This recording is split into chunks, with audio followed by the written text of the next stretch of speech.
ഇതെന്താ വാടിക്കുഴഞ്ഞിരിക്കുന്നതെന്നല്ലേ? ഒരു തിരക്കുള്ള നൈറ്റ് കഴിഞ്ഞിട്ടുള്ള വരവാട്ടോ. ആകെപ്പാടെ ക്ഷീണിച്ച് അവശതയായിട്ടിരിക്കുകയാണ്. വീട്ടിൽ വന്നപ്പോഴത്തേനും ആദ്യം ദോശ ഉണ്ടാക്കാനെന്ന് പ്ലാനെങ്കിലും മാവ് പുളിക്കാത്തതുകൊണ്ട് ഞങ്ങൾ ഇതേ ബ്രിട്ടീഷ് ബ്രേക്ക്ഫാസ്റ്റിലോട്ട് ഒതുങ്ങി കേട്ടോ.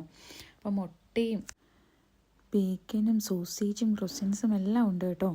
അങ്ങനെ ബ്രേക്ക്ഫാസ്റ്റ് കഴിച്ച് കിടന്ന് ഉറങ്ങി. പിന്നെ ഒന്ന് പുറത്തു പോകാൻ വേണ്ടിയിട്ട് തീയത് പട്ടി ഷോ കേട്ടോ. അത് അതിന് പെട്ടെന്ന് റെഡി ആയിട്ട് പോകാം കേട്ടോ. ഞങ്ങൾ ഐക്യലോട്ടാണ് പോകുന്നത്. അപ്പോൾ നമ്മൾ വീട് മാറാനൊരു ചെറിയ പ്ലാനൊക്കെ ഉണ്ട്. അപ്പം കുറച്ച് സാധനങ്ങൾ വാങ്ങാനായിട്ട് പോയതാട്ടോ.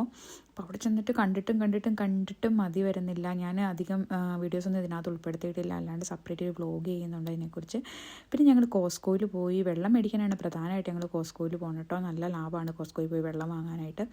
അപ്പോൾ കുറച്ച് വെള്ളം വാങ്ങി പിന്നെ അവിടുന്ന് തന്നെ ഫുഡ് കഴിച്ചു. പിസ്സ ആട്ടോ കഴിച്ചത്. പിന്നെ ഫുഡൊക്കെ കഴിച്ച് വയറ് നിറച്ച് അവിടുന്ന് ഞങ്ങൾ വീട്ടിലോട്ട് പോന്നു. പിന്നെ ഇനി ഫുഡ് ഉണ്ടാക്കണം. വൈകുന്നേരം കഞ്ഞിയും പയറും ഉണ്ടാക്കാൻ കേട്ടോ പ്ലാൻ ചെയ്യും. അങ്ങനെ കഞ്ഞിയും പയറും ഉണ്ടാക്കി കേട്ടോ. ഞങ്ങൾ അരിക്കകത്ത് ചെറുപയർ ഇട്ടാട്ടോ കഞ്ഞി ഉണ്ടാക്കണേ. അപ്പോൾ എളുപ്പമുണ്ട്. പിന്നെ പപ്പടവും കണ്ണിമാങ്ങ അച്ചാറും ചെമ്മീൻ ചമ്മന്തിയൊക്കെ ആയിട്ട് ആകെ കുശാലായിരുന്നു കേട്ടോ. അങ്ങനെ കഞ്ഞിയൊക്കെ കുടിച്ച് കിടന്നുറങ്ങി. Bye bye.